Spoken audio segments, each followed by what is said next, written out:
G'day! Welcome to the stream. I still don't know what my intro should be. I was thinking I'd just keep it simple, like, hey, g'day, well, it's me, Melody, welcome to the stream.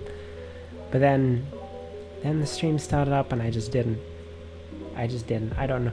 Where is Stream Elements bot? Should be here. There it is. Took a bit, but it's here. Or at least it's there. It's not up on the screen yet, but it's there in the chat. So yeah, this...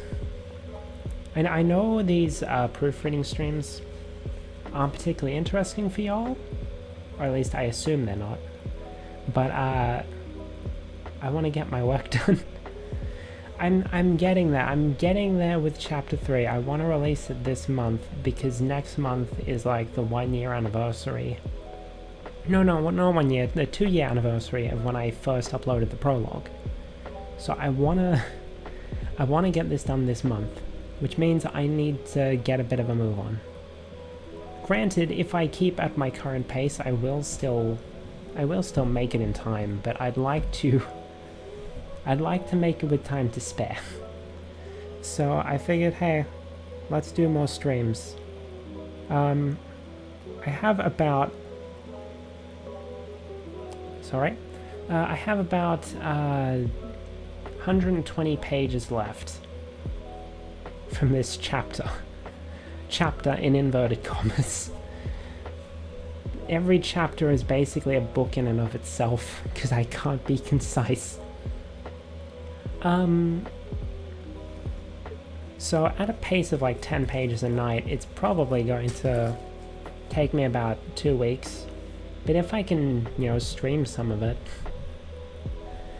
then, it'll help me go a bit faster and be more consistent and stuff. So sorry if you were hoping for gaming streams to come back on my Gorilla nights, but I want to keep at this until it's done.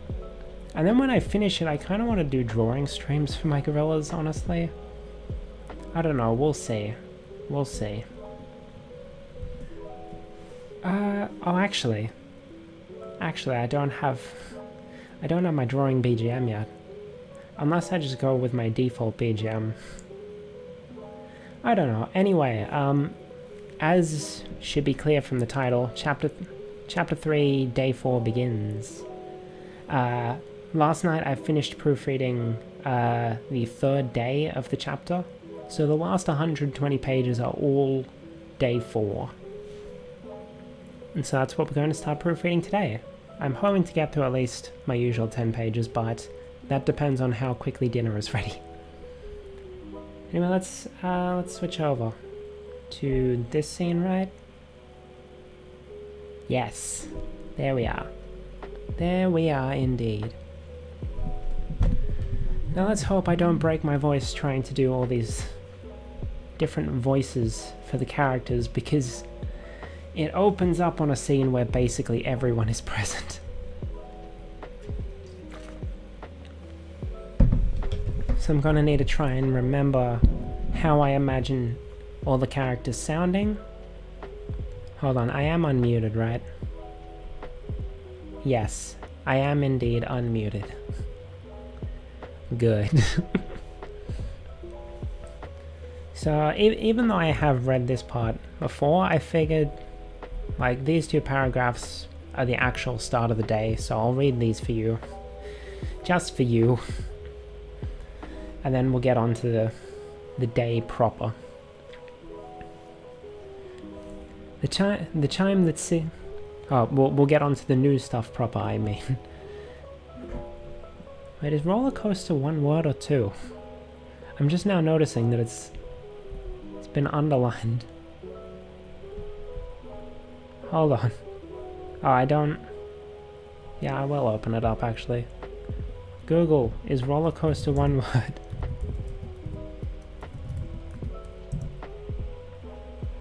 Roller coaster is...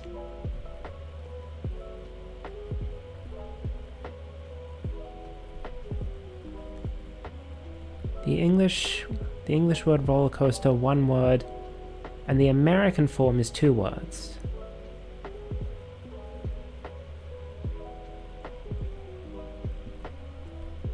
Okay. I guess I'm going with roller coaster, because I am not American. You learn something new every day. The chime that signaled morning inevitably came, and Kirito was once again awoken by the lights of the bedroom flashing on. He wasn't sure he'd ever really get used to that. At least at home, the alarm on his phone didn't also open the curtains when it rang. To say nothing of the fact that this specific sound was a constant reminder of where exactly he was. I'm bad at reading. Bleary-eyed and half asleep, Kirito forced himself to sit up. After everything that had happened last night, he had a feeling the group would need him more than ever today, considering the role he'd come to fill within it. As much as he wanted to just roll over and go back to sleep, he no longer possessed that privilege. The first thing he noticed was that Ace was standing by the door to the living room. The door to the living room again. Because it doesn't really lead to the living room, it leads to a hallway, but I don't think I've properly described that, so... It does eventually lead to the living room, so I'll call it that.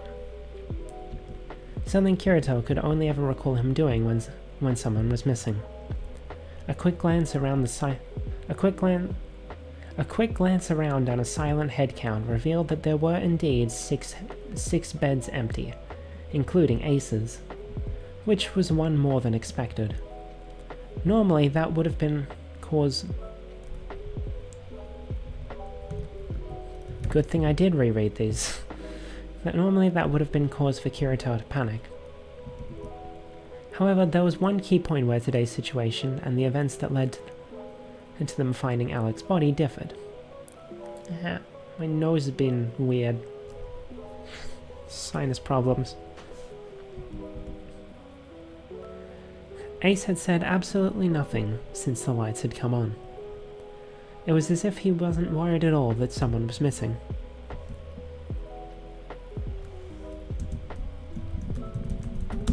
Perhaps he'd...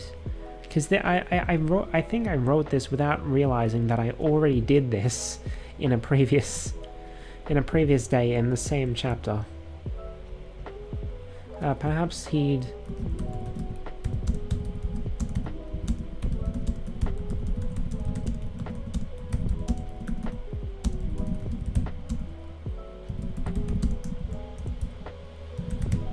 Before lights on arrived. What's up, Ace? Tony asked, rubbing his eyes as he sat up. I don't depict it in the way he speaks, but Tony's supposed to have a very strong Australian accent. Rubbing his eyes, Tony asked, rubbing his eyes as he sat up. Though he certainly wasn't the first to notice Ace was out of his bed, he was at least the first to voice his concerns. Before Ace could answer, Clove spoke up as well. Oh, Clove's voice is gonna kill me. Hey, where's Marcus? I can't go that high anymore. He obviously sounded a bit nervous, but he seemed to have recovered somewhat from last night. If nothing else, he was confident enough to voice his thoughts amongst the group, but not so confident that he was screaming at everyone and trying to be in charge. Marcus? I can do Miles's voice, I just can't do it at any good volume. Marcus? Hey, it's me, Miles. Marcus? Miles practically shouted, leaping out of bed and wildly looking around the room, apparently having forgotten which bed belonged to Marcus. Calm down, Ace stated quietly, raising a hand in an attempt to placate the group, while also dodging a pillow aimed for Miles. Marcus is alive.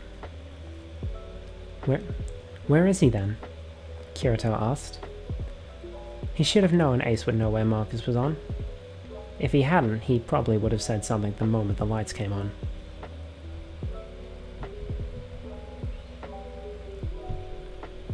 Is he in the bathroom or something? Naomi asked, looking over at the position of Marcus's bed. Being right next to the bathroom, he could probably slip inside without anyone paying him any mind. At the mention of the bathroom, Yulia almost seemed to freeze mid-step during her morning rush to get to the bathroom before anyone else, seemingly anxious about the idea that there might already be someone inside. Ace shook his head. Marcus is in the kitchen. That was all Yulia needed to hear before she ran off. What? Clove's voice is too high. It's like, he's supposed to sound like a cartoon character. His voice is cartoonishly high. And I can't do that. What? Clove shouted, leaping out of bed as well.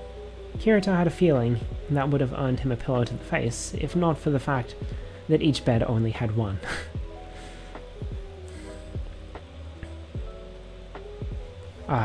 I keep mixing up Miles and Marcus's names, because like they're close with each other, and they both have names that they're close friends. They both have talents related to food, and their names both start with M and end in S. So I keep writing the wrong one. Oh, I bet he wanted to make. I can't do Miles's voice. Oh, I bet he wanted to make some sort of special breakfast after everything happened last night. That probably sounds so bad, I'm sorry. Miles suggested, a wild grin on his face. You know, like he did when we were all bummed about Alec and Blaine. Despite everything, it still chilled Kirito to hear people talking so casually about how deaths that had occurred less than a fortnight ago. I'm reading this so badly. Especially from Miles of all people. It doesn't matter what he's doing, the lights only just came on. Why is he already in the kitchen? Kirito could only let out a sigh of disappointment. Even after everything that had happened yesterday, Clove was still insisting on trying to position himself as the leader of the group. Even when everyone refused to listen to him. Someone really needed to take care of that. But if he couldn't do it, and neither could Tony, who really stood a chance? He seemed to listen to Jennifer, but even her advice seemed to not hold for long. Because he would not have time to complete the breakfast he was making otherwise. Ace stated matter-of-factly. It is... I know it's underlined in red, but apparently matter-of-factly is in fact a word. And it's so stupid. As if the answer was blatantly obvious. Of course, it was, but it also had no bearing on what Clove was actually trying to ask. Ace, why do you even know?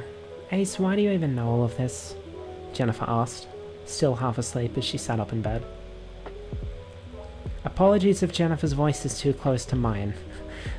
She's supposed to have a very moderate voice compared to all the other Australians, so it's difficult for me to differentiate her. Like Tony, his accent is more exaggerated, and then two of the characters who aren't here anymore. No, there are... Well, one of the characters that isn't here anymore has a very sleepy voice. And then the other Australian, Yulia, she has a very nervous, stuttery voice. So, I can differentiate them. Jennifer, I can't. Kirito had a feeling she was only participating in the conversation because everyone was being too loud for her to go back to sleep. In fact, he was surprised Roxy hadn't said anything about it either. Did you manage to catch him on the way out or something? Oh, that's American, sorry. Did you manage to catch him on the way out or something? Ace offered a small shake of his head before providing his explanation. I have not been sleeping well these past few days. As such, I was awake when Marcus left the bedroom. After ensuring no one else was missing, I followed him to check what he was doing. I found him in the kitchen, and he offered his explanation. Then I returned here so that I may tell the rest of you and quell the panic once the lights came on. So you broke the lights out rule too? Clove shouted, stomping his foot on the floor with his hands on his hips. Kirito could have sworn he saw a hand peeking out under rock. Kirito could have sworn he saw a hand peeking out from under Roxy's blanket, trying to reach the bed next to us. It was never a rule in the first place, Sybil said bluntly, inspecting her bow and arrows to make sure everything was still in order. Yes, it was. Alec put it in. Alec's dead. Clove stopped talking immediately, unable to keep shouting against such a blunt shutdown. The sooner you accept that, the better. That rule was only put in place as part of Alec's plan to frame me for murder. But it was still a good idea. Jennifer even said we should keep it, right, Jennifer? My voice keeps cracking while I'm trying to do Clove's voice. Huh? Jennifer mumbled, still in the middle of trying to wake up properly. It took her a few moments to properly answer, seemingly trying to recall what on earth Clove was talking about. Oh, that. Was I really loud enough for everyone in the bedroom to hear me? Clove offered an exaggerated nod in return. You said we should keep the rules so that we don't wake up panicking about where people are every morning. Well, I mean, I guess I did sort of say that. I'm pretty sure I said it's more of a suggestion, though. Yeah, when she said it, she said she wasn't enforcing it as a rule. Just that it was good to keep in mind. Kirito chimed in, recalling the conversation that Clove was talking about. But Clove let out a defeated sigh and dropped his head. If nothing else, it seemed he'd at least relearned the right time to give up. Do you require any more information on the situation? If not, then I will go and check on Marcus again. You're all good, Ace, thanks, Jennifer said with a dismissive wave. Ace returned the wave with a nod.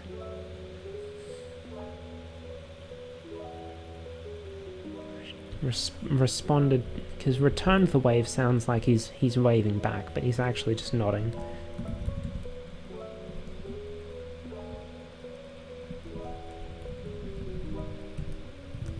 Ace responded with a nod, before leaving the bedroom, leaving the door open behind him.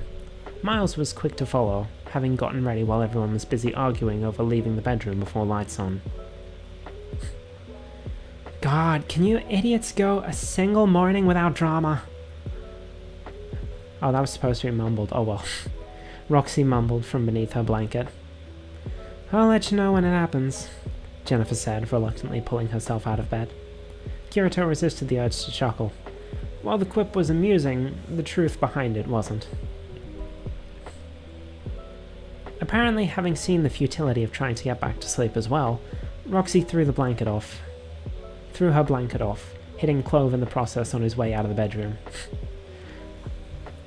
You know, I don't mind it when you pull all this shit at night, Roxy said as she sat up again, once again directing most of the attention in the room towards herself. Hearing you idiots go at each other's throats over shit that doesn't even matter is hilarious. But like, do you really have to do it while I'm trying to sleep?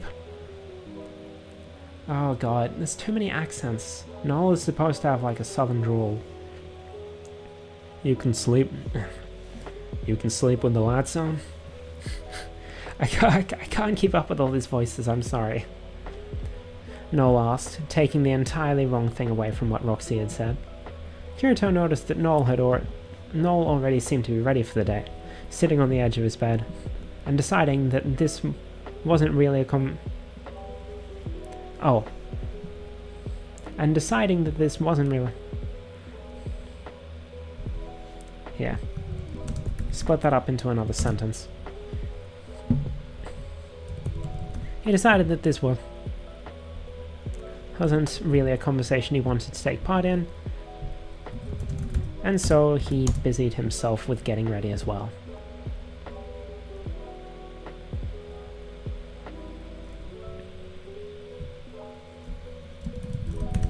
I'll add a bit here as well.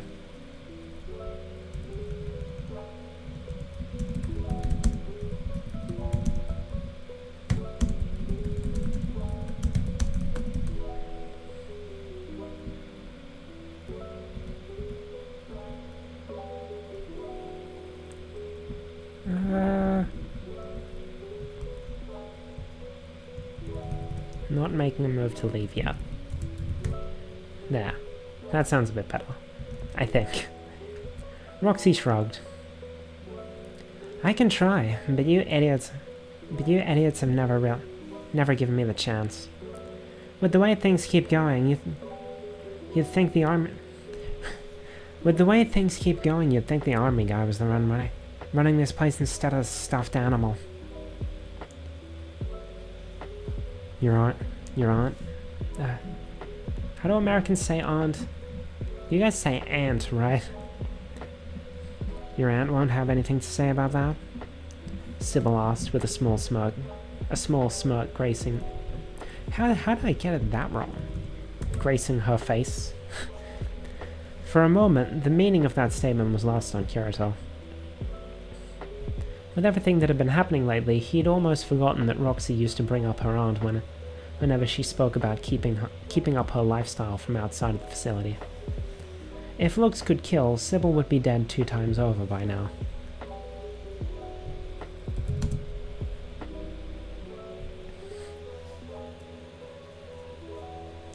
Shut your goddamn whore mouth, Roxy said, her insults suddenly sounding far less playful and far more aggressive. It almost reminded Kirito of his encounter with her the night before the poisoning. I am not dealing with this bullshit this early in the morning. That seemed to be enough for Sybil to... That seemed to be enough to shut Sybil up for now, along with the rest of the group, leaving silence to fall over the room as Roxy got up from her bed and headed for the bathroom. Sybil, was that really necessary? Jennifer asked, somehow looking even more tired than when she'd just woken up. She had it coming. Sybil replied, not looking up from her bowl. I mean, That's supposed to be, I'm not saying... I'm not saying she didn't, Jennifer stated, only after checking to make sure the bathroom door was actually closed. I'm just saying, when you pull something like that, the rest of us do still need to put up with her. Yeah, to be honest, that did seem like kind of a low blow, Tony added, sitting on the edge of his bed, his eyes darting over to the bathroom every now and then. It was only then that Kirito realized Roxy had gone in before Yulia had come out. He could only hope Roxy wasn't looking for someone to take her anger out on. Take her anger out on. That woman is nothing but low blows, Sybil said before standing up and heading for the door, apparently satisfied with her inspection of...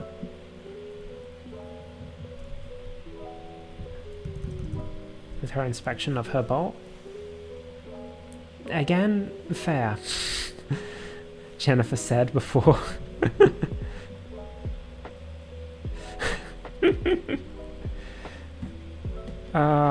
Jennifer's a real fun character. I don't think she was to begin with, but she became a fun character. But like, all the fun characters die. Spoilers. I probably shouldn't have said that.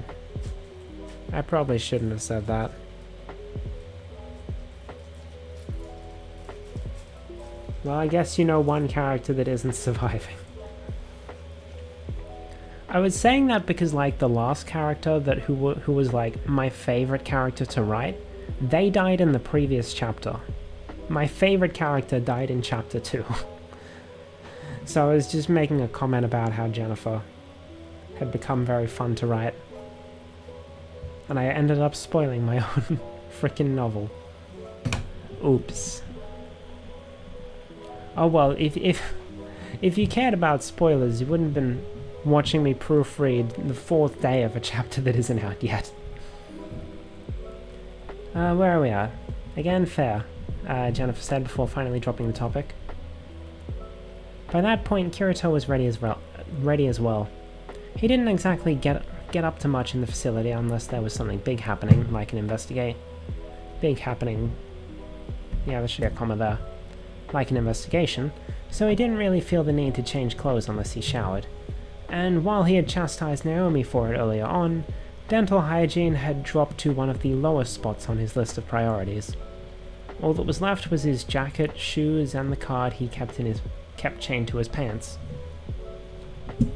His hair was short enough that it was relatively easy to maintain, so a few passes through with his fingers was enough to keep it in order. At least as far as the killing game was concerned. Presentable enough was good enough here. Glancing across the room, he confirmed that Naomi was equally ready, only needing to hoist her bag onto her back before she left. As had become something of the norm, Kirito waited for her to come with him. "Morning, Kirito," Naomi said as she approached. Naomi's also supposed to be Japanese, but like I mentioned last time for Kirito, I try to give them like a light American accent because I don't feel confident doing a Japanese accent. Naomi said, "Morning, Kirito," Naomi said as she approached. She didn't bother checking to see if he was ready, instead opting to walk past his bed as he stood up and joined her. "Good morning," he replied. "Did you sleep well?" Kirito offered a shrug in reply. "About as well as I can in this place. I don't have any nightmares or anything." Though he knew he hadn't experienced anything like that so far during his time at the facility, voicing that thought aloud made him a little surprised at the realization. He'd witnessed 4 deaths in less than a week together, and though he wasn't entirely comfortable with how casually it was being discussed, he hadn't suffered too many adverse reactions to it. He wasn't having nightmares about it, he wasn't breaking down at the mention of those who had fallen. He was just doing his best to continue on with his day-to-day activities. Perhaps it was just a matter of him still being in a life or death situation. Like how he'd come to behave significantly more outgoing than... Like how he'd become significantly more outgoing than he usually was in here. He could only imagine he'd be left with some sort of lasting trauma if he ever managed to get out of here. But for now, if his mind was allowing him to function while still holding on to the knowledge that people he might have considered friends had died just days ago, he wasn't about to question it. Does that make sense? I think that's a long-ass sentence. If I managed to get out of here, but for now, if his mind was allowing him to function while still holding on to the knowledge that people he might have considered friends had died just days ago. Okay, yeah. Yeah, that works. That works. It's a bit lengthy, but hey, that's how I write. See, here's the thing, right? I don't write the way I speak, because you can tell I speak in a very, very casual, disjointed kind of way, jumping all over the place. I write the way I think. I have a tendency to overthink things, which results in these, this entire paragraph for one line of dialogue in the middle of a conversation. But oh well, that's the way I write. If I wasn't writing that way, I wouldn't be true to myself. That's good, Naomi replied with a smile, none the wiser to the troubling thoughts rolling around in Kirito's head. What about you? Yeah, I guess I slept okay. It was really hard to resist the urge to stay up and read. It was really hard to resist the urge to stay up and read again, though. I can see why Yulia ended up staying up all night that one time. What are you reading now? Kirito asked, paying no real mind to his surroundings as he and Naomi left the bedroom and entered the dining room. Their usual seats were empty, and unlike the chaos of dinner, most of the group who were already there were keeping to themselves for the time being. The only sounds Kirito could hear were Miles tapping his feet, a quiet conversation between Sybil and Ace, and a collection of sizzling and clattering coming from the kitchen. For now, Kirito decided to accept the piece for what it was, knowing it would be ruined sooner rather than later. Did Yulia find another book to recommend you, or are you reading one of your manga again? I can't make that sound loudly. I don't know if the mic will pick it up. You really think I'd read that in front of everyone else? Especially Roxy? Naomi replied in a hushed tone, even though Kirito was pretty sure Sybil and Ace would be able to hear her if they cared enough. Kirito doubted they did. He doubted they did, though. Naomi didn't seem to notice that her secret was very close to leaking, though, and simply was very close to leaking, and simply shook her head. Yulia gave me a few recommendations from the stuff she's already gone through. I started reading some sort of fantasy book about dragons called Aragon. I love coming up with bootleg brand names. Aragon.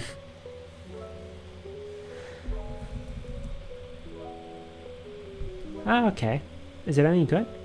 It's alright, Naomi said, taking her backpack off as she and Kirito sat down in their usual seats. I mean, it's a pretty standard high fantasy thing so far. It's not really doing much interesting with the dragons or anything, but it seems like an okay read. Maybe you're just too used to anime plotlines, Kirito said with a small smirk. While he wasn't too big on all the things Naomi was interested in himself, he did know some of the biggest media franchises in the world were standard high fantasy things, so he failed to see how that was really a complaint. He also knew that, at least among Westerners, anime had a bit of a reputation for being more crazy and over the top with the kinds of things it did. So maybe the same applied in reverse here. Hey, I can appreciate simpler plots too. It's just, if you're going to do something that's been done a million times before, and you're not going to put some sort of unique spin on it, then you've got to do it really well.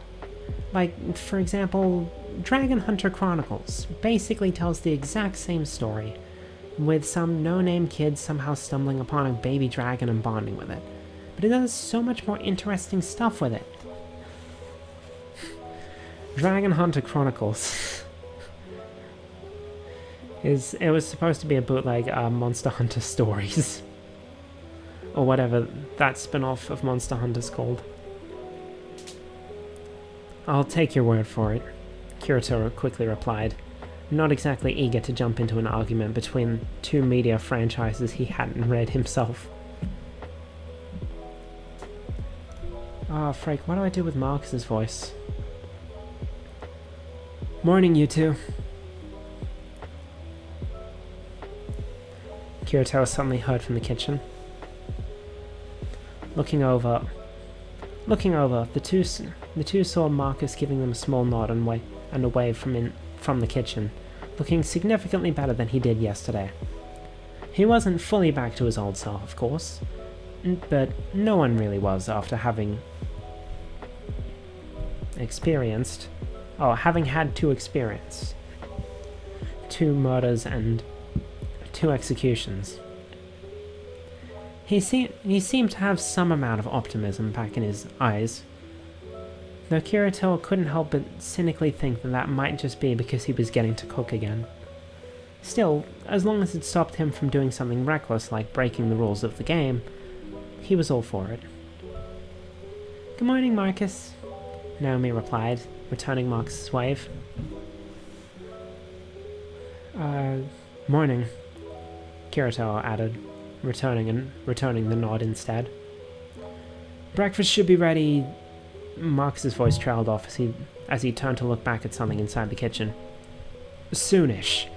I'll probably wait until everyone's here before I actually bring it out, though." "Alright, cool, thanks," Naomi said, once again taking the initiative in the conversation. Having apparently said all he needed to say, Marcus gave a small nod and returned to the kitchen to continue working on whatever it was he was cooking.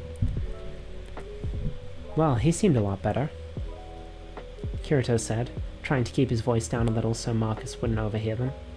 He wasn't sure how Marcus felt about everything going on, but from his own experience, Kirito wasn't exactly a fan of people discussing his mental state behind his back, so he assumed Marcus would probably share the sentiment. "Yeah, Miles must have really done a great job cheering him up last night. Either that or it's the cooking." "It's definitely the cooking," Sybil stated from her seat next to Kirito, alerting the pair that they were being loud enough for Sybil and Ace to hear them. Before either could say anything, Yulia practically burst through the door or to the dining room and headed up towards her usual seat, looking a bit more flustered than normal. "Good morning, Yulia," Naomi called out, offering a bit of an exaggerated wave. With it being clear that Kirito and Naomi's attention was now somewhere else, Sybil returned to her conversation with Ace. Good morning," Yulia said as she passed them, rounding the end of the table to take her seat at the end of the table.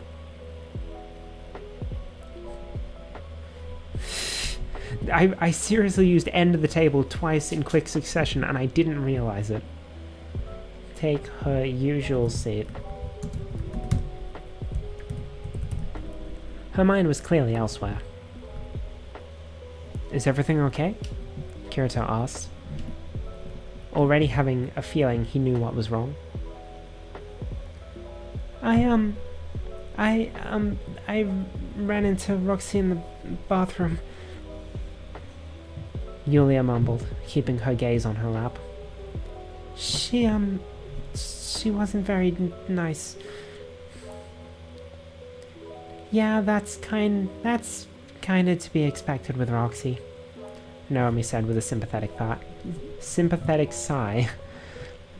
"Sorry you had to deal with that. She got kind of ticked off before she went to the bathroom.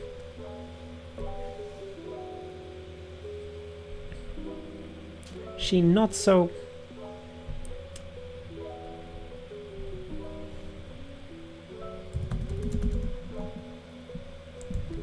How do I phrase this in a way that doesn't feel awkward?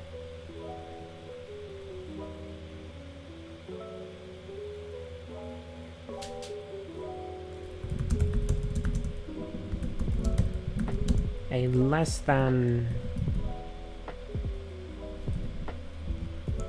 subtle glance in Sybil's direction, but Sybil wasn't paying attention and Yulia wasn't looking up enough to notice.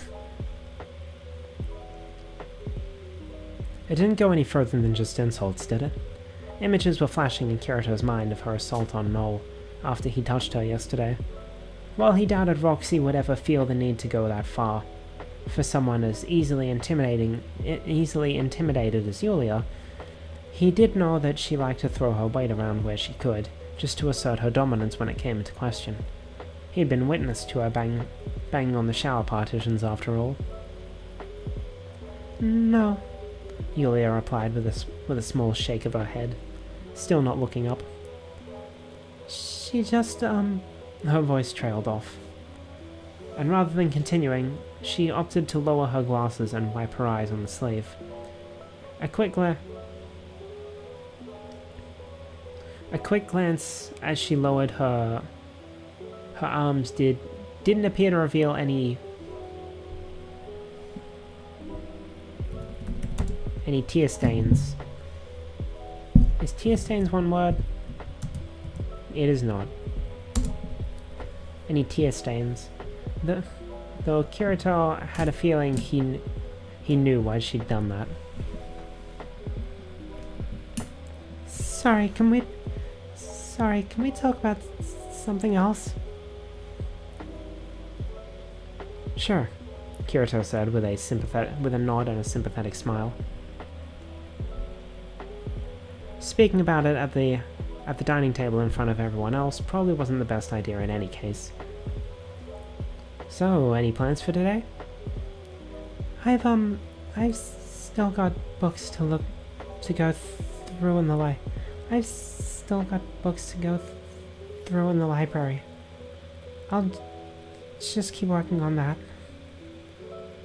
I've struggled to try and put Yulia's stuttering in places where like words that it makes sense for her to get caught up on. It's probably not as good as I would hope, but I've done my best. Her head was still kept low, which coincidentally helped her avoid a concerned gaze that was being shot her way, one that Kirito had only managed to catch out of the corner of his eye before it vanished again. Are you sure you don't want to come watch the epic foosball match? I can ask Jennifer to bring you over when she's ready, Naomi suggested. Kirito was admittedly a little surprised to hear Naomi was still so enthused about that little game. Sure, this Chunibyo foosball match was probably the closest thing she had to anime inside the facility, but even then, and even with Miles' apparent skills, it seemed like an odd thing to be so excited about when she wasn't even the one competing. No, thank you. Sports and games like that were never my kind of thing. Sorry. Yulia replied, slowly lifting her head a little. It was a little difficult to see behind the glare of her glasses, but her eyes did seem to be a little red, confirming Kirito's earlier thoughts about why she wasn't looking at them. No worries, Naomi replied. I hope you enjoy your work today regardless. That was enough to elicit the smallest of smiles from Yulia, along with a small nod. What about you, Kirito? Any big plans?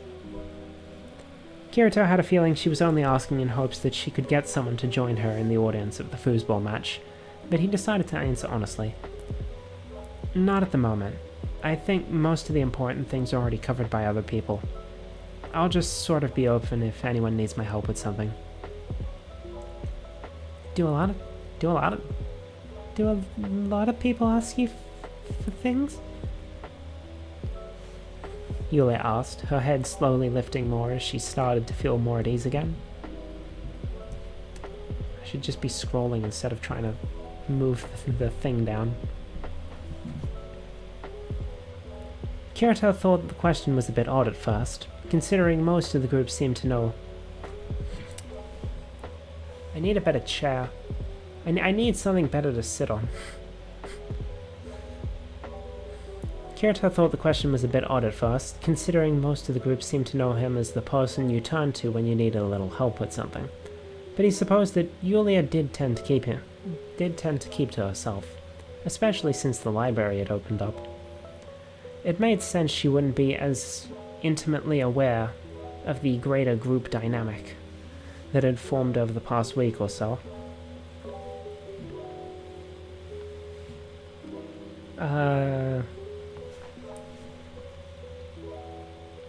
Yeah, I think at this point,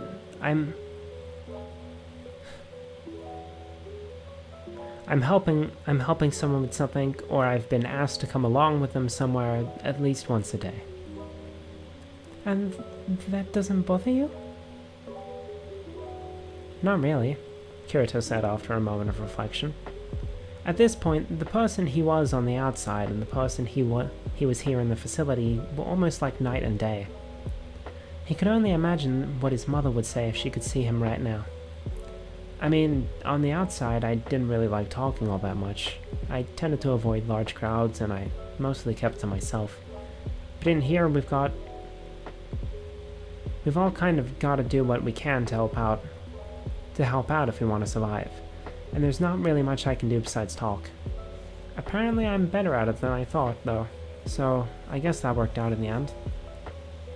So if someone comes to me asking for help, I kind of feel like I have to do what I can, because the rest of the group's counting on me. Yulia seemed to be in awe, looking up at Kirito above the frame of her glasses.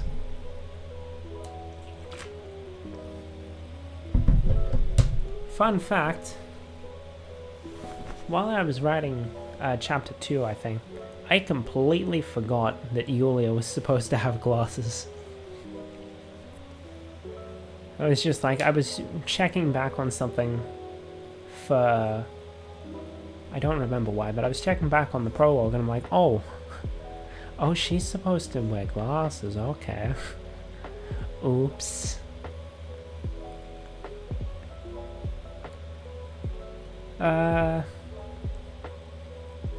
Was what he was doing really all that spectacular? He just wanted to do his part. Was everyone else not doing the same? He was so focused on Yulia in that moment that he barely even noticed someone standing across from him, waiting behind the empty seat next to Yulia.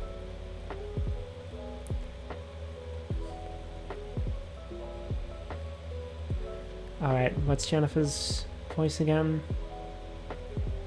Basically just mine. You know, I feel like I would have called that incredibly self-aggrandizing if it wasn't for the fact that it's probably true. Jennifer said, wearing a self-confident smirk.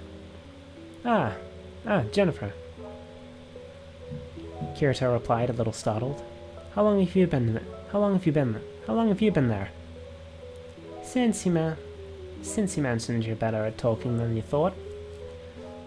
Oh, that's supposed to be civil. Since you mentioned that you're better at talking than you thought. Sybil answered, in Jennifer's place, wearing a very similar smirk. Kirito's face flushed a little red. While he hadn't seen it as anything particularly grand, he couldn't help but feel a little embarrassed at learning there were others listening in on what he had only intended to be directed towards Yulia and Naomi. It should be Naomi, because she's Japanese, but I keep saying it as Naomi because that's the English way to pronounce it. When everyone was off in their own little conversations, it was easy to forget the others were actually there. Don't worry too much about it, Jennifer said as she took a seat, earning a slightly awkward glance from Yulia. Like I said, it's true. You're basically the group's therapist at this point. I mean, I'd rather not get that title, but thanks, Kirito replied, awkwardly scratching the back of his head. Fair enough. Jennifer stretched her arms high above her head, clearly doing her best to wake up properly. Any word on when breakfast is gonna be ready? I'd rather knock down the last few files in the archive sooner rather than later. Don't want to keep Miles waiting too long. She glanced down the table at Miles, who almost instinctively seemed to glance back. They truly did have some sort of anime rivalry going on. What the hell? Oh, okay. So this is supposed to be Kirito and then Jennifer responds. Okay. Marcus said he'd bring it out when everyone's here. Jennifer simply nodded in response, acknowledging his answer, but deeming that it didn't require a reply.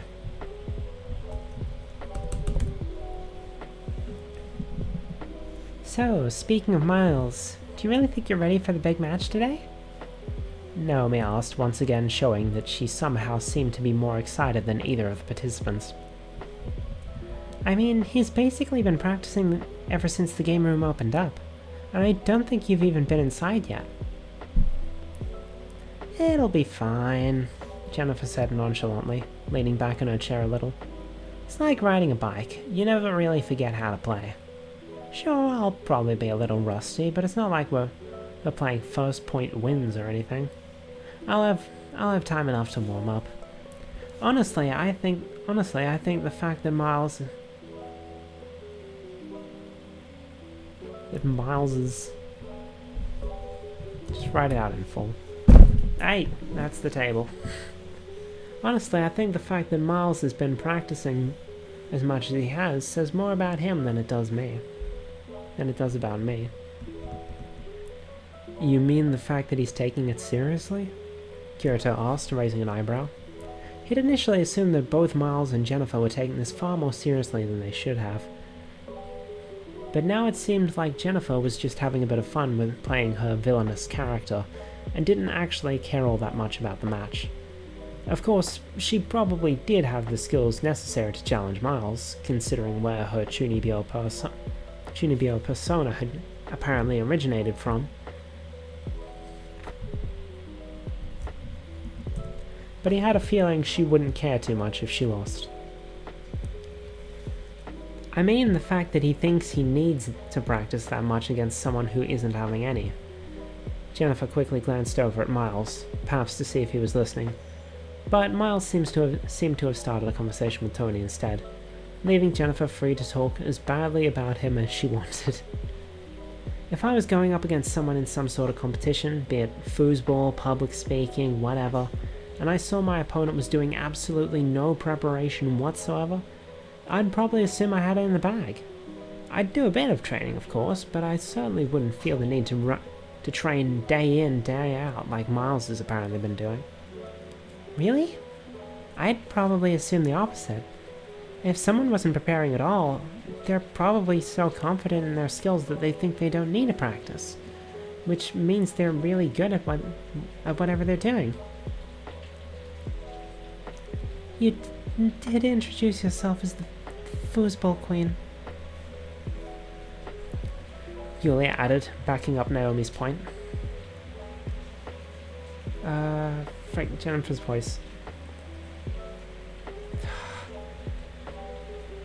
I keep forgetting everyone's voices. Huh. Maybe that does say something about me after all, Jennifer said with a shrug, apparently not caring too much even after having it explained to her. Before anyone else could add to the conversation, a loud voice suddenly echoed down the hallway and into the dining room. I am so bad at reading, I apologize. Where was I? You're seriously still here? The voice that was fairly obviously Roxy called out. There was a pause, presumably in which Noel had given some sort of response. But if he did, then he wasn't speaking loud enough for it to be heard from the dining room.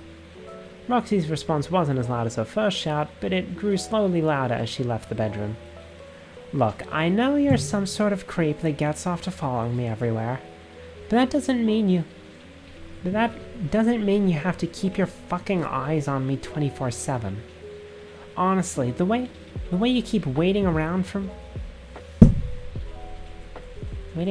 me everywhere, I'm surprised you didn't just straight up follow me into the bathroom.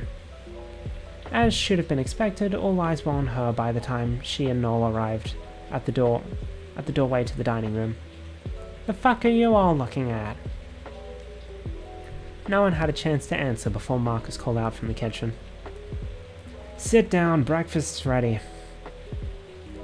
Roxy glared at him from across the room, but otherwise complied, as did Noel. A quick glance through the kitchen window revealed that Marcus likely hadn't even seen her glaring, as he'd already turned his back. After a few moments of awkward silence, the door to the kitchen opened up to reveal Marcus dragging a food cart packed to the brim with all sorts of pastries, desserts, and other baked goods, some of which Kirito was almost certain weren't supposed to be eaten for breakfast. Yes. Was this just Marcus getting through all of his baking desires that had gone neglected due to Clove not allowing him to cook? Or was American cuisine really as unhealthy as all the stereotypes Kirito had heard online? Hold on. I want to get that as my... Oh no, it's too lodged in the middle of a... I was going to get it for an out-of-context TKN tweet that I do every night. Well, not every night, most nights. But, it's too awkwardly placed for me to get a screenshot. Where was I? Whatever the case, this all seemed to be somehow an even more extravagant display than what Marcus had presented to them after Alec and Blaine's deaths. Kirito could only think that Marcus must really be serious about making up for everything that had happened last night. Holy! Miles mumbled to himself. His voice trailing off as his mouth began to water at the sight of everything being laid on the table in front of him. Oh my, Naomi said quietly, her eyes as wide as dinner plates as she stared at the veritable mountain of pastries Marcus was dragging down the table. This is way more than I was expecting, Jennifer said. Even those without a gigantic appetite like Marcus, like Miles,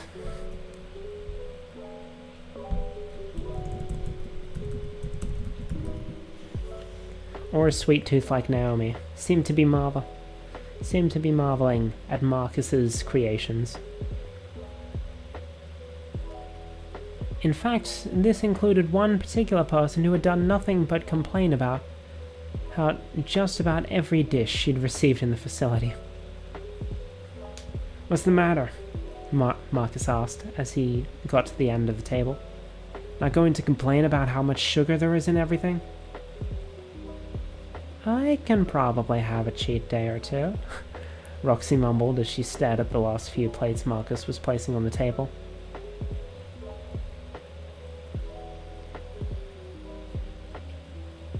What was that? Yeah. Kirito was pretty sure that was the only sincere compliment he could remember her having given that wasn't laced with any sort of backhanded statement. Why is it... that wasn't laced with some sort of backhanded statement? You didn't have to go this far, you know. That shouldn't be a question. Sybil asked, somehow still managing to maintain her usual level of bluntness despite the fact that she was clearly just as awed by what Marcus had done for them as everyone else was. Maybe, but I kind of wanted to apologize for everything that happened last night, Marcus stated, his hands resting on the back of the one empty chair at the table, between Miles and Noel.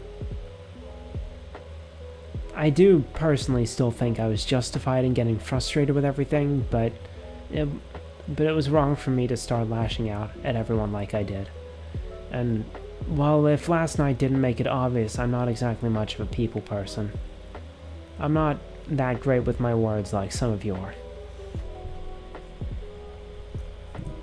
So I figured I'd just do what I do best, and that's baking. I know it won't make up for everything, but I hope it can at least be a start to making amends. Well, I think it's pretty safe to say your feelings have come across pretty well, Marcus, Jennifer said, managing to compose herself. Obviously, we're still going to need to work on everything moving forward. Oh, I'm doing an accent wrong. Obviously, we're still going to have to work on everything moving forward, but it's good to have you back. Once again, she was speaking as if she was leading the group, despite how the pressure had crushed her before, but Kirito was glad for it. After all, the alternative was, "Did you have to get up so early for it, though?" That. All eyes turned towards Clove, who was staring across the table at Marcus. At least, Kirito assumed that's where he was staring.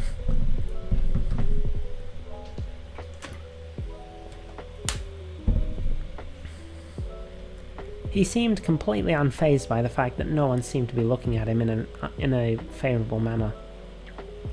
Even Tony, who had long since been one of the few people Clove had gotten along well with, seemed to be looking at him with an expression of disapproval. Kirito couldn't even fathom how Clove's brain must work to make him think this was the right thing to do in this situation. All he knew was that Clove was probably the only person in the room who thought that.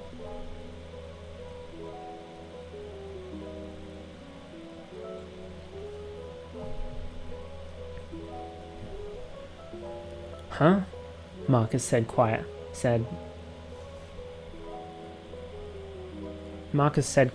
after enough of a pause for the change in atmosphere to really sink in with everyone. His expression had shifted from the softer, apologetic look he'd worn before to something much more stern. Kirito wanted to say something, to interrupt before an argument could break out, but he knew it was pointless. Clove wouldn't listen to reason, and Marcus was too far gone to even consider playing along, to stay on Clove's good side. He had no doubt that was why no one else had jumped in either. All they could do was watch as things reached their breaking point, like a train wreck in slow motion. Do you have any idea how worried we would have been if Ace hadn't seen you go out and told us where you were? You broke the lights out rule, and you made Ace break it too when he followed you out. Why didn't you just wait until the lights came on? Somehow, the fact that Clove wasn't shouting at all— oh, that wasn't supposed to be shouting, I'm dumb.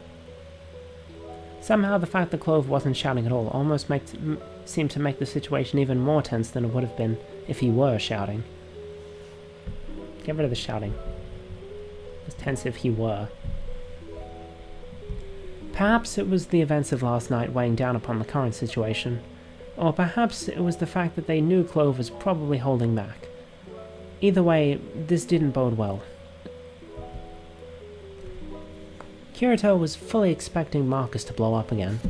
He'd spent all morning baking as an apology to make up for everything that had happened, only to have it thrown back in his face by the very person that had caused him to blow up in the first place. He was bound to be mad, and he was completely justified to be so.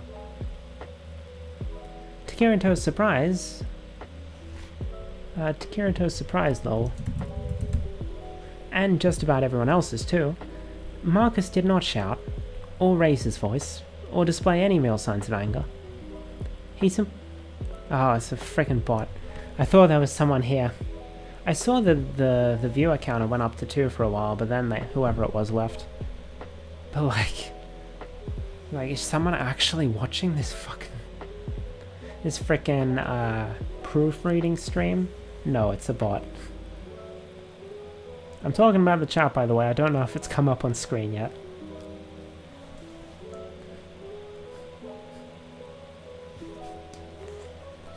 Huh? Clove mumbled, apparently completely unprepared for such a response. I said get out, Marcus said, raising his voice a little louder this time. I got up before the sun was even up to make all this as an apology. If you're not going to accept that apology, then get out. You don't get to have your cake and eat it too. Literally in this case. Hey, you can't just— that's not my fault, okay? Clove said, already sounding like he was starting to tear up behind his mask. Kirito was starting to realize that Clove's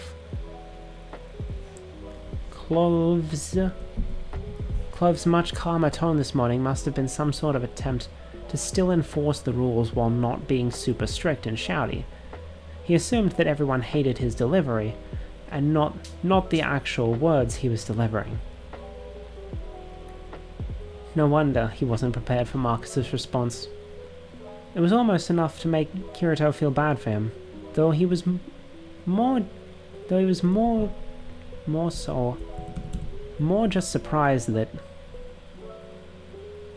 that Marcus was letting him talk without interrupting him. It's just the rules. We all have to follow them. It's like it's the same with the stock take. Sybil and Ace do that every day, and they don't complain about it. That was evidently the wrong thing to say, because it left Sybil while shooting an unamused glance down the table at Clove. I never complained because I figured you wouldn't listen, and I've got better things to do than listen to you shout all day.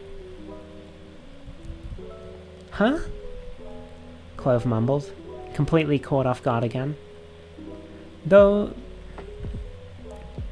he wasn't the only one this time. Kirito was aware of Sybil's thoughts on the stock take, but many in the group weren't, and they seemed a little confused by her sudden change in stance when she'd kept up with the stock take every single day so far. But it's to help keep us safe, isn't it?